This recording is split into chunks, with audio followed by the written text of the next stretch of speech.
friends, welcome to this reading vlog. I would say this week's, but it's actually Friday and I haven't done much reading. So this is going to be like a weekend reading vlog instead of a weekly reading vlog, which is perfectly okay because between Sequelathon and Becca's Bookworm last week and weekend, I was a little tired out and I didn't want to read. I have a pretty ambitious TBR for this weekend, and that's because I have 2.5 books left on my March TBR and it's currently the 26th. So I would like to get them all done by the end of the month so I don't have anything carry over into April, although I think I probably will have at least half of a book carry over. Like, hopefully I have either have finished everything or have started everything and I'm on my way to finishing them by April 1st. So fingers crossed for that. But this weekend I can't just focus on my March TBR because Sequelathon is still happening, and I still have a couple things that I want to complete for that. So let's just get into what I'm currently reading and what I hope to accomplish this weekend. So I'm currently reading The Lifeboat. This is by Charlotte Rogan. This is a historical fiction novel about a girl named Grace who has just taken a trip with her husband to London, and on the way back their ship sinks, and so she's on a lifeboat trying to be rescued. So it's like almost every chapter is like another day that they've been stranded in the ocean. And then also at the beginning you find out that she is on trial for murder. So it's like, well, how did that happen? Like, she was on a lifeboat. I am about 130 pages into this. It's a short book. It's less than 300 pages.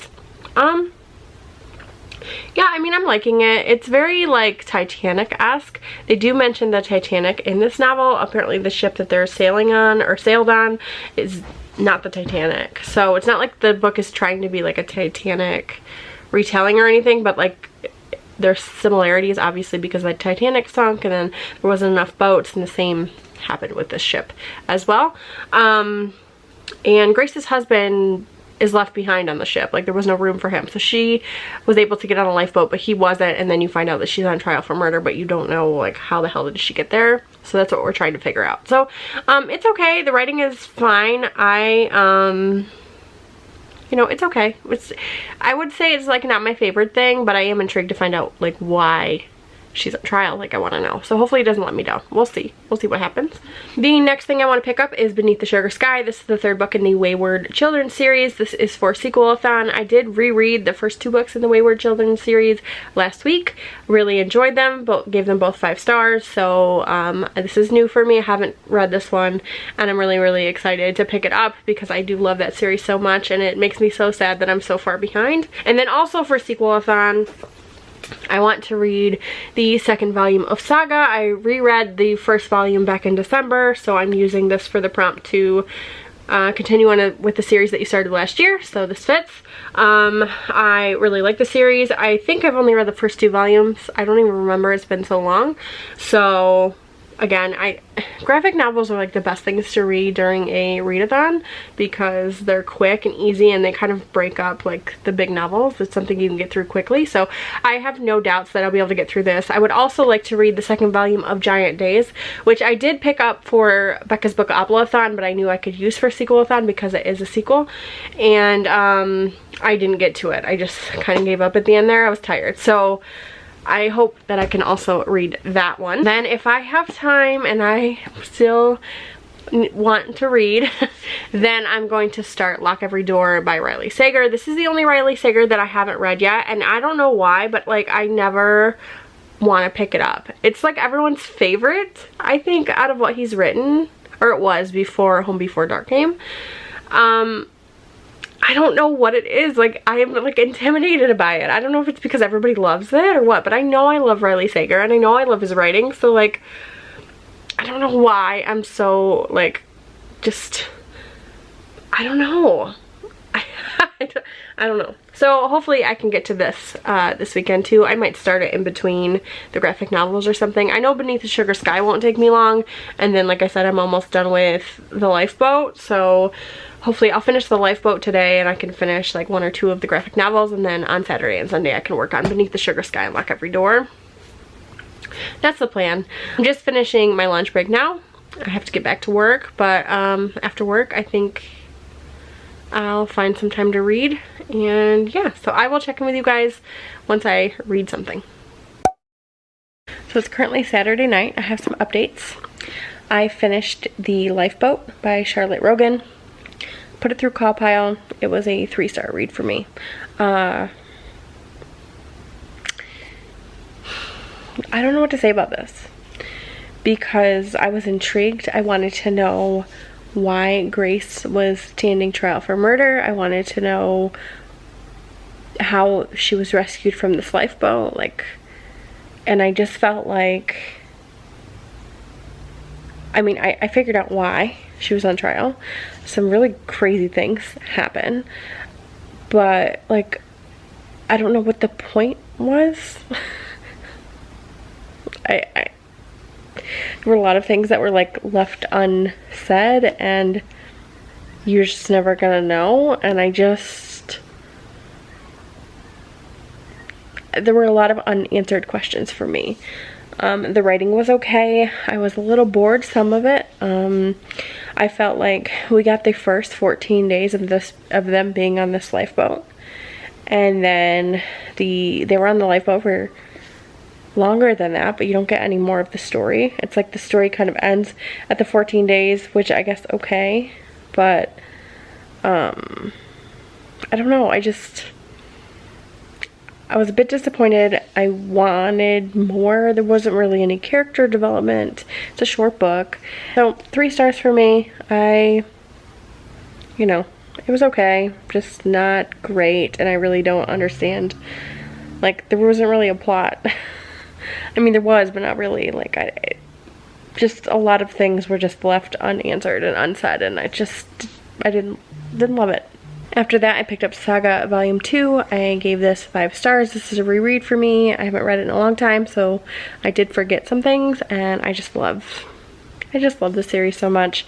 I wanted to continue on with the 3rd volume, but I have some other things that I need to read, so I didn't, but I did just go put the rest of the volumes on my wish list, so I can pick those up hopefully soon.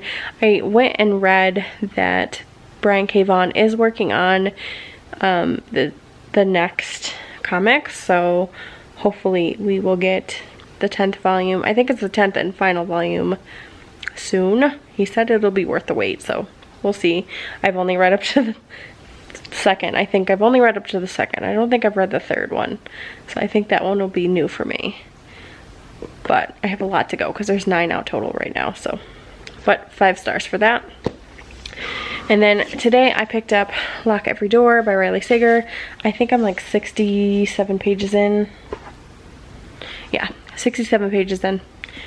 I am enjoying it. It's nice. I like it. A lot of weird things are happening. This is about our main character, Jules, who answered a help wanted ad for this famous high-rise in New York, and basically they're gonna pay her $12,000 to live in this high-rise for 3 months. She just has some rules that she needs to follow, and I mean, the first scene is her like on a gurney in the emergency room, so obviously some things happen there, right? But yeah, I am quite enjoying this.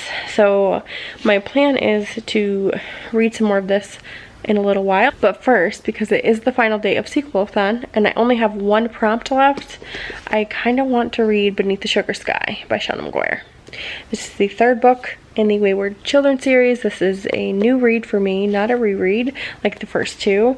And I'm just really ready to like get into that one. It's a short book. I mean, they're less than 200 pages, so I should be able to read it in just a couple of hours, and then I can continue on with Lock Every Door. Although Lock Every Door is like really calling to me, I really want to continue on with that one. I finally picked it up and now I like want to keep reading it. So my plan between tonight and tomorrow is to, well, read this tonight and then finish this hopefully tomorrow, and then at the beginning of the week next week I'll be able to finish or pick up Crown of Midnight, which is a reread for me, and then I would have completed my entire March TBR. So I'm feeling pretty good. It's about 10:30, so I'm gonna get off here so I can sit down and read Beneath the Sugar Sky, and I will update you guys in a little while. Hey friends, it is Sunday, and it's about 11 a.m. I think. And I want to jump on and talk to you guys because I did finish Beneath the Sugar Sky last night. I quite enjoyed this one. I was just tired. I didn't want to be on camera, so that's why I'm updating you now. It was a super quick read.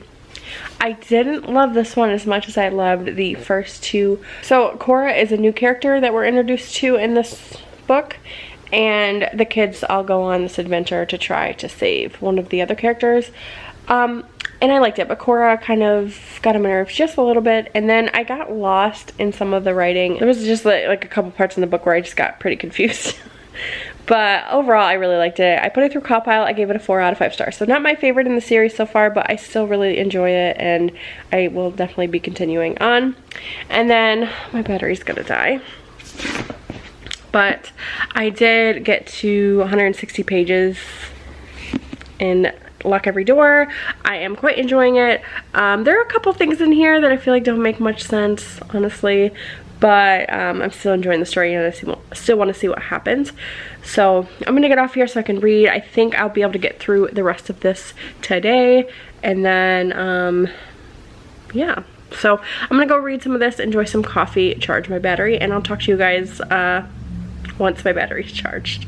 So I have finished Lock Every Door by Riley Sager. I've just put it through Cowpile. It came out as a 7.64, which is a 4 star, and I did enjoy it. I will say, I feel like some things logically just didn't make sense to me, but I understood why they were like that to like move the story forward. But there was a couple things that just kind of bothered me that didn't seem like they would have happened either that quickly or in that manner. But you know, it was pretty good. There were some chapters in here that I was like on the edge of my seat, like what the heck is gonna happen? So it did keep me intrigued. I mean, it was quick and easy. I read it. I started it last night. I finished it a few hours ago. So I mean, it didn't take me long at all to read it. So now I've completed all of Riley Sager's books, and Final Girls is still my favorite. Home Before Dark I think would have to be my second favorite. Lock Every Door would come in 3rd place, and then The Last Time I Lied would be last on the list. But I am really excited about Survive the Night. Like really excited. I like stories are set in like the 70s, 80s. So like even the 90s, like I like stories set in those eras, so I'm really excited. So yeah, I mean, it didn't disappoint. It was pretty good. Not my favorite, but still pretty good. It is like, I don't know, 4:30 now. I have some laundry to get done, and I think I'm just gonna kind of chill out for the rest of the day. I did film my rolls for my TBR pursuit for April. I'm really excited about my April TBR, so hopefully it's a good reading month. I've had a great reading month in March. I think at this point I've read 12 books. Crown of Midnight will be my 13th. I do plan on finishing that before the end of the month, and then I may finish a couple other graphic novels that I have. But yeah, it's been a fantastic reading month. And I'm feeling good. Like, I'm not feeling slumpy or tired of reading. Like, if I could sit down and pick up Crown of Midnight right now, I would. But there's some other things that I need to do, so I'm gonna go do those things. And yeah, so, I mean, what did I read this week? Shit, I don't even know. So to recap, I read Saga Volume 2. I gave that 5 stars. Loved it. I read Beneath the Sugar Sky, which is the 3rd book in the Wayward Children series. I gave that one 4 out of 5 stars. Really enjoyed it. And then I read Lock Every Door by Riley Sager, and I give this one 4 out of 5 stars as well. So pretty decent reading weekend. And yeah, that's all I have for you guys this week. Sorry it was a short one. You know, I didn't really read the first half of the week because last weekend really took me out. But we'll see what next week has in store. Thank you guys for watching. Don't forget to like and subscribe, and I'll talk to y'all later. Bye.